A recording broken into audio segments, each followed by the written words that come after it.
Welcome to రాజనీతి. YSR Congress party అధికార ప్రతినిధి యనమల నాగార్జునని తెలంగాణ పోలీసులు అరెస్ట్ చేశారు. తెలంగాణకు చెందిన పోలీసు బృందం నాగార్జున అదుపులోకి తీసుకుని హైదరాబాద్ తీసుకెళ్ళింది.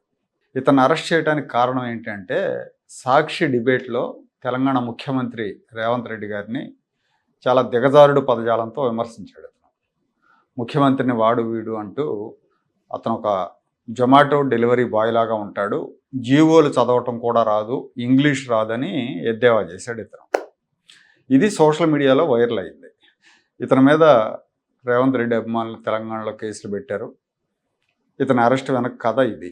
రాజకీయాల్లో విమర్శల విధానాల పరంగా ఉండాలి, విమర్శల హోందాగా ఉండాలి.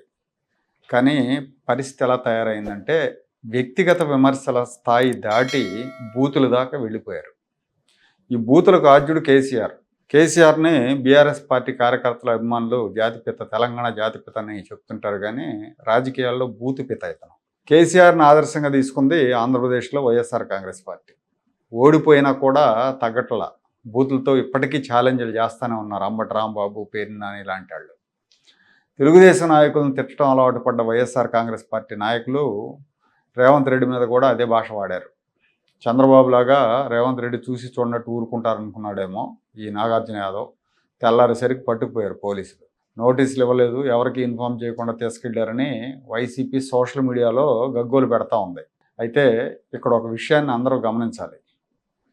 చిన్న చిన్న అంశాలకు కూడా మా మనోభావాలు దెబ్బతిన్నాయి, మా సంస్కృతి మీద దాడి జరిగింది, మా అస్తిత్వం మీద దాడి చేస్తున్నారని హైదరాబాద్లో రోడ్లెక్కి మీడియా ముందుకు వచ్చి రచ్చ చేసే మేధావులు కాని మేధావులు, జర్నలిస్టులు కాని జర్నలిస్టులు ఒక్కరు కూడా తెలంగాణ ముఖ్యమంత్రిని కించపరిస్తే చప్పుడు చేయలేదు. మీరు గమనించే ఉంటారు. తెలంగాణ ఆత్మగౌరవం అంటూ చీటికి మాటికి ఆంధ్ర వాళ్ళని దూషించేవాళ్ళు, ఆంధ్ర వాళ్ళకి హైదరాబాద్లో ఏం పని అని అహంకారపూరితంగా మాట్లాడేవాళ్ళు, తరిమి కొడతామని హెచ్చరికలు చేసేవాళ్ళు, ఆంధ్ర నాయకుల విగ్రహాలు పలగొట్టి ఆంధ్రాకు పార్సిల్ చేస్తామనే మహిళా నేతలు, వీళ్ళెవరు కూడా తెలంగాణ ముఖ్యమంత్రిని వైసీపీ నాయకుడు డెలివరీ బాయ్ అంటే నోరు మెదపల. ఒక నెల క్రితం ఏం జరిగిందో ఎవరు మర్చిపోలేదు. ప్రొఫెసర్ నాగేశ్వర్ ఆయన ఒక వీడియో చేశారు బీజేపీ తెలుగుదేశం సంబంధాల మీద. చంద్రబాబును బీజేపీ వాళ్ళు నమ్మరని అమిత్ షా పవన్ కళ్యాణ్కి చెప్పినట్టుగా ఆయన ఒక ఆధారం లేని వీడియో చేస్తే దాని మీద ఆంధ్రప్రదేశ్లో కేసులు పెట్టారు జనసేన కార్యకర్తలు. దానికి హైదరాబాద్ ప్రెస్ క్లబ్ వేదికగా రౌండ్ టేబుల్ పెట్టి ప్రెస్ క్లబ్ను బూత్ క్లబ్గా మార్చేశారు. పాసం యాదగిరి లాంటి రిటైర్డ్ జర్నలిస్టుల దగ్గర నుంచి ఏనాడు ప్రధాన పత్రికల్లో కానీ ప్రధాన ఛానళ్ళలో కానీ ఒక వార్త రాయని వాళ్ళు యూట్యూబ్ ఛానళ్ళు పెట్టుకుని జర్నలిస్టుల పేరుతో నోటికొచ్చిన భాషతో రెచ్చిపోయారు. ఒల్లూరిపల్లి సంజయ్ లాంటి వామపక్షీయులు కూడా హాజరై నాగేశ్వర్కి సంఘీభావం పేరుతో ఆంధ్ర వాళ్ళని దూషించారు. ఆంధ్ర వాళ్ళకి హైదరాబాద్లో ఏం పని అన్నారు. సంజయ్ అయితే తెలంగాణ ఉద్యమ సమయంలో ఎన్ని తిట్టినా వీళ్ళు మాట్లాడకుండా పడి ఉన్నారు, కేసీఆర్ ముఖ్యమంత్రిగా ఉన్నప్పుడు కూడా ఎన్ని తిట్టినా పడి ఉన్నారు, ఇప్పుడేంటి రెచ్చిపోతున్నారు, కేసులు పెడుతున్నారు, ఇది రేవంత్ రెడ్డి మెతకతనం కాదా అని మాట్లాడారు.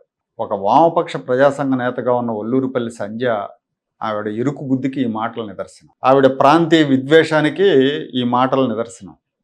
సహజంగా వామపక్ష భావాలు కలిగిన వాళ్ళు ప్రాంతీయ కుల భావాలకు అతీతంగా ఉంటారు, కానీ ఈవిడ వాటన్నిటికీ అతీతురాలు కాదని అనిపించింది. అంటే ఒక ప్రాంతం వాళ్ళని వారి ప్రాంతం పేరుతో తిట్టడాన్ని ఈవిడ సమర్థిస్తుంది. మీరు తిడతా ఉంటే ఆంధ్ర వాళ్ళు పడి ఉంటారనుకుంటున్నారా?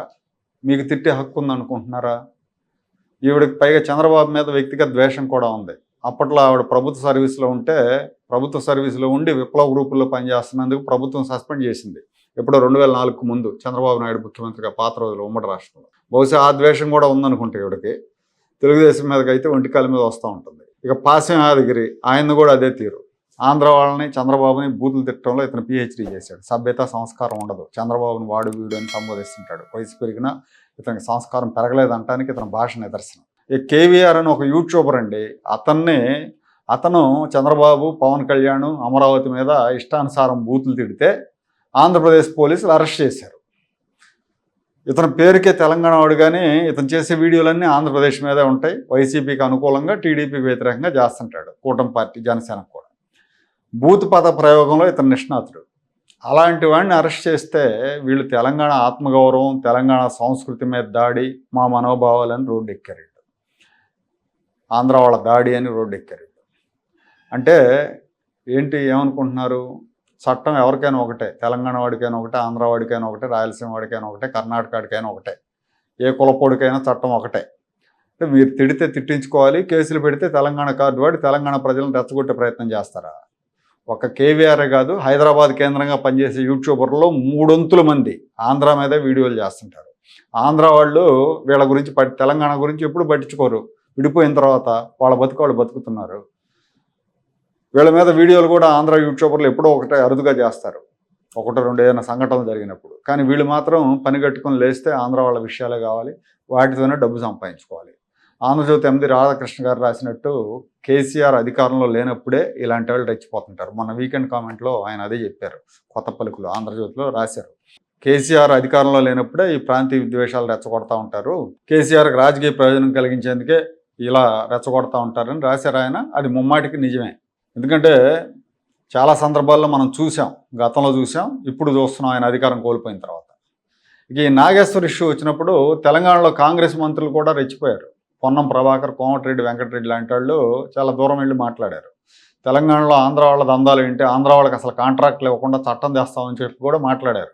ఓ మంత్రిగా ఉండి మరి చట్టాల గురించి తెలియదో, రాజ్యాంగం గురించి తెలియదో కానీ కోమటిరెడ్డి వెంకటరెడ్డి ఈ మాట అన్నాడు.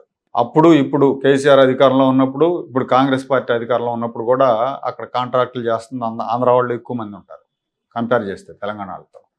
అలాగే కాంగ్రెస్ ఎమ్మెల్యే మందుల శామ్యాల్ అనే అతను అయితే బూతులే తిట్టాడు పవన్ కళ్యాణ్, చాలా దారుణంగా తిట్టాడు. మరి ఇప్పుడు వీళ్ళు కాంగ్రెస్ మంత్రులు, కాంగ్రెస్ ఎమ్మెల్యేలు మరి కాంగ్రెస్ సీఎంని తిడితే వైసీపీ నాయకుడు జొమాటో డెలివరీ బాయ్ అంటే వీళ్ళు అసలు మాట్లాడలా, వీళ్ళకి పట్టింపు లేదు, అదేంటని అడగలేదు.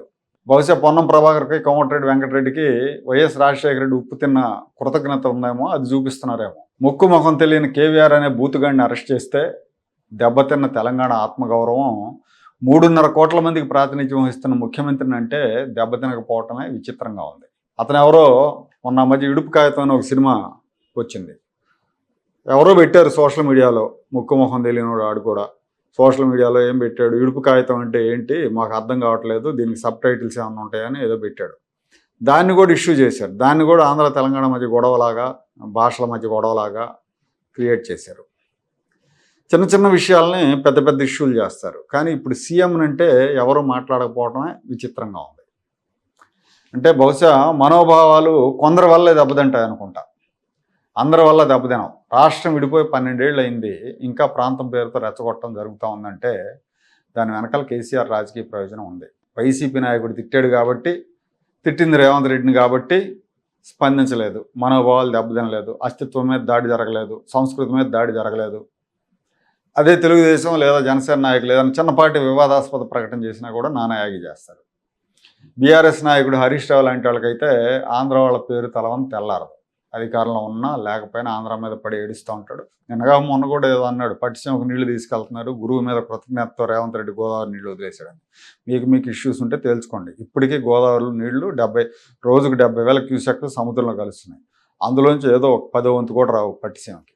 ఏ ఆంధ్ర నాయకుడు కూడా బీఆర్ఎస్ నాయకుల గురించి వ్యక్తిగత విమర్శలు చేయరు, బీఆర్ఎస్ నాయకుల గురించి వ్యక్తిగత విమర్శలే కాదు మామూలు విమర్శలు కూడా చేయరు, తెలంగాణకు వ్యతిరేకంగా కూడా మాట్లాడరు. కానీ తెలంగాణ నాయకులు మాత్రం పదే పదే ఆంధ్ర గురించి, ఆంధ్ర నాయకుల గురించి విమర్శలు చేస్తూనే ఉంటారు. అలాగే ఏ ఆంధ్ర నాయకుడు లేదా జర్నలిస్టు లేదా యూట్యూబరు ఆంధ్ర అస్తిత్వం మీద దెబ్బ కొట్టారు లేదా ఆంధ్ర ఆత్మగౌరవం అని రోడ్లెక్కి ఏనాడు అరవలేదు కూడా. చిన్న చిన్న విషయాలని 2 రాష్ట్రాల మధ్య గొడవలుగా కూడా దాన్ని క్రియేట్ చేసే ప్రయత్నం ఇక్కడ ఎవరు చేయరు.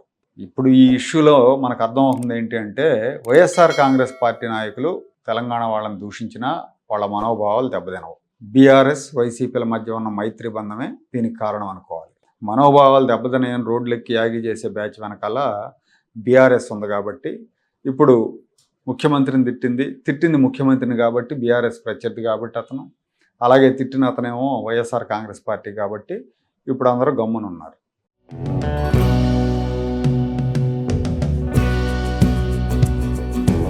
Like, share and subscribe to Rajaniti channel.